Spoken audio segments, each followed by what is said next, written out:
long-term being the key word. We're going to discuss some ingredients that we can swap.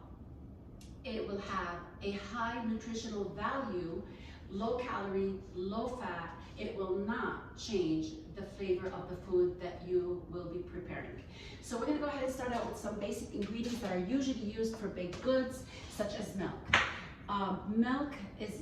Regular milk is high in fat, high in calories. It is not a very healthy choice. So if you are going to be using it in any baked good product, my suggestion is to use cashew milk, almond milk, or coconut milk. If you don't want the coconut milk flavor in the food, you don't want to use this because it's extremely intense in flavor. The cashew milk has no flavor whatsoever. It takes on whatever you're adding it to. It is low in calories. It is high in nutrients that we need, such as antioxidants, vitamins B, magnesium, the mineral magnesium. So these are a really, really good alternative for you to use. If you're going to use it in your milk, the vanilla milk, which is also a very good product to use. The 30-calorie one, it is almond. Again, I am not promoting any product. Whatever products you choose, whatever brands you use is your choice. But these are a good alternative flavors in respect to the nutrition value that they have. Now, in baked goods, we normally use eggs, we use butter, we use oil, and of course, flour. So in respect to flour, you want to use almond flour instead of regular flour, and the ratio is 1:1. Your almonds, again, if you are going to use almonds or any type of nuts, you're going to be using nuts. However, I would suggest that you roast them. It intensifies the flavor and you're not using as much. Applesauce is used instead of fat or oil, and the ratio is 1:1 if you are going to use it for baked goods, specifically in cakes. But if you're going to be using it for cookies, you want to go ahead and use the portion half, meaning that if the recipe suggests that you're using a whole cup of oil, you're going to use a half a cup of applesauce to a half a cup of safflower or canola oil. The eggs. Eggs are, again, a major staple in the baked goods.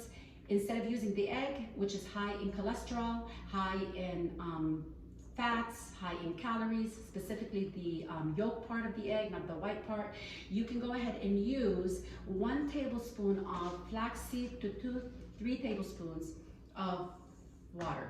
It could be any liquid of choice. If you're using vanilla, you can use vanilla. If you want to use coffee, you can. Now, if you want, this is to bind. You're using the flaxseed to bind your ingredients together. If you need it to leaven, which is making the cake or the cookies or the muffins rise, as I made the apple muffins here, you want to use, with the flaxseed, a 1/4 teaspoon of baking flour. Here, any brand will do. Now, if a recipe recommends using butter, instead of butter, you can use a ripened avocado. You cut it in half, and the same amount of butter or margarine, you can substitute it for avocado. And again, it does not take on any flavor of avocado. It actually gets masked, and it does give it a very rich flavor, whatever foods that you're cooking. The reason I have this out is because of the fact I like to simplify my life.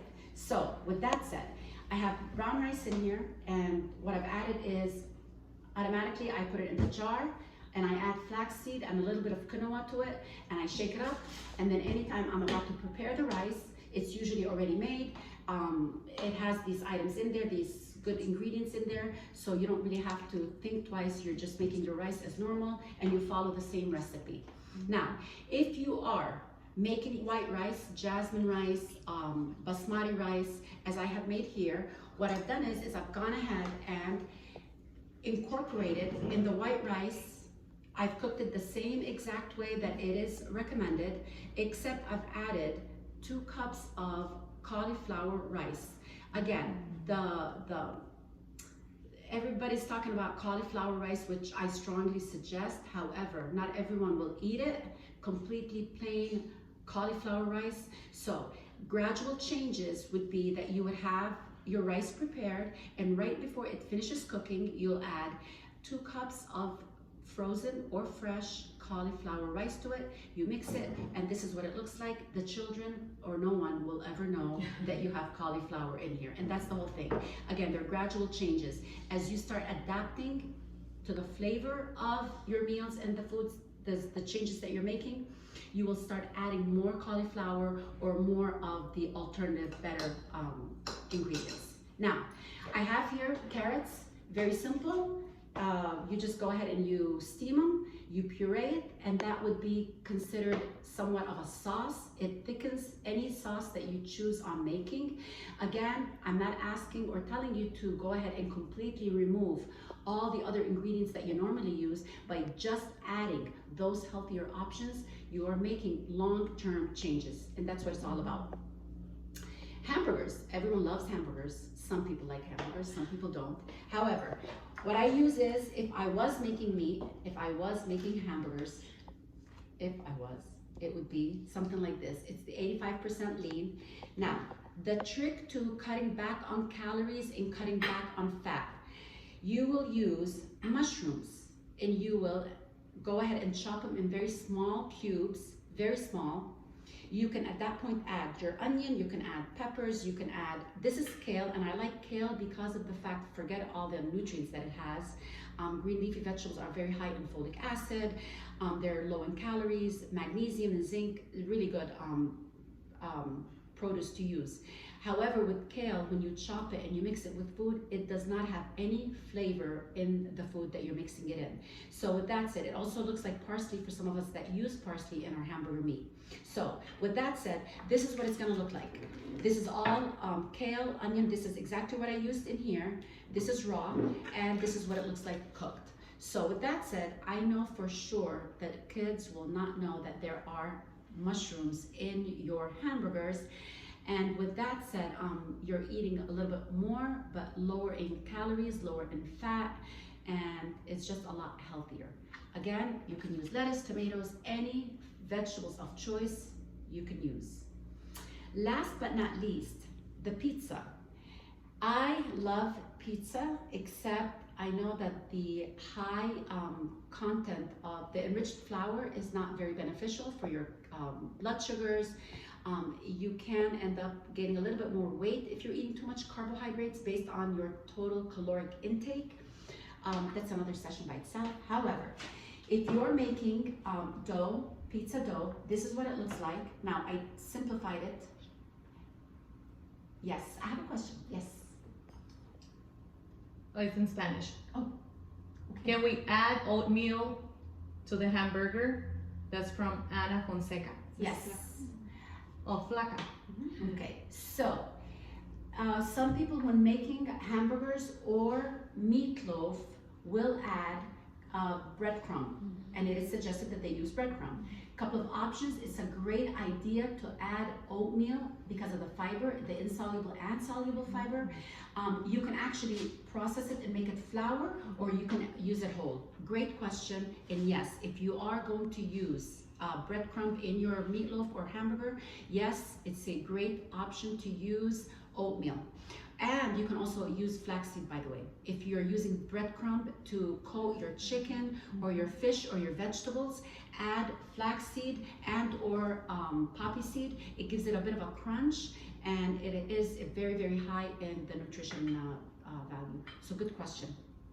Back to the pizza. And please, if you have any more questions, please feel free to tap in.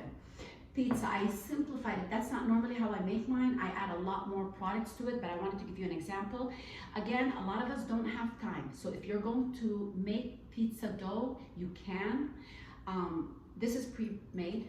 You just buy it from the bakery. It's already made. And you're using 1 pound of regular dough to 1 pound of already made cauliflower, already frozen cauliflower. Some of my girls know me that I usually add mushrooms to it, I add spinach to it, and you're mixing it all together. You can also add garlic to it, you can add oregano, any herbs of choice. Mix it all in, and you just bake it, and you just continue to knead it as you would normally knead your regular dough. Once kneaded, you want to go ahead and preheat your oven to 450. You want to bake it for approximately, it does take quite a while to bake. It takes about 15 to 20 minutes in the center of your oven at 450 degrees Fahrenheit. You bake it, take it out, and then topping of choice. At that point, you can use, if you were going to make a tomato sauce, all you have to do is take the carrots, the carrot puree that we have here, add some tomato sauce to it, put it on your pizza, and then add whatever toppings you choose. That's all that I have for you today. So again, if you're gonna ask regarding, because I do use quite a bit of cauliflower, rice, fresh or frozen, both the same. Any frozen vegetables are just as good as fresh because usually it's harvested. Fresh vegetables and fruits are harvested fresh, automatically packaged and frozen, and it keeps its nutrient value versus canned or sometimes even fresh.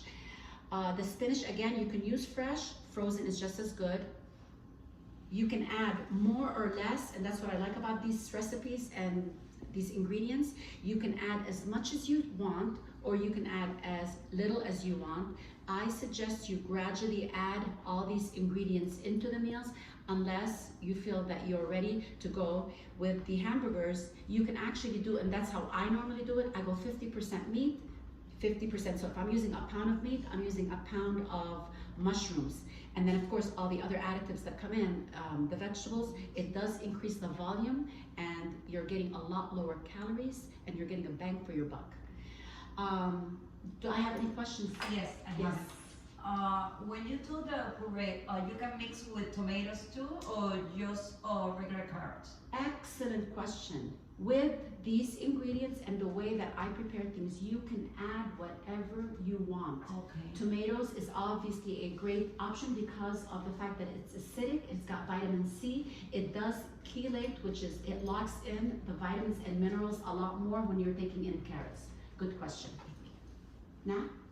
As far as the butter and the mango, Okay, the avocado. the avocado, I'm sorry, the difference between the two when you're baking Mhm. would be what? Like, normally people use butter, like to fry an egg or to put it Butter in is saute. high in saturated fats, which is not a heart-healthy choice. Okay. Versus using the avocado obviously is monosaturated and it's extremely much more healthier for you to use the avocado. And the texture and the flavor of the avocado, as I said, it does not taste like you have avocado in your brownies or any baked goods that you're making. It just takes on the flavor of whatever it is that you're making. So again, this is the calories, by the way, are about the same. If we're talking about calories, they're about the same. However, One's healthier. it's what's healthier is the avocado. Okay, thank you.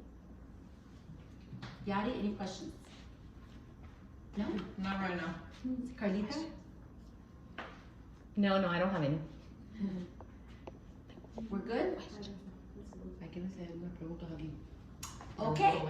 So if you have any other questions, please feel free to later on. You can send us a message.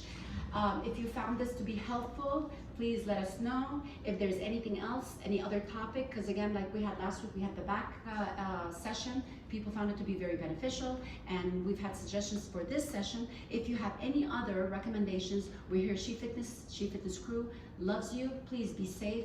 Please be positive and be healthy. Have a beautiful day and God bless everyone. Bye.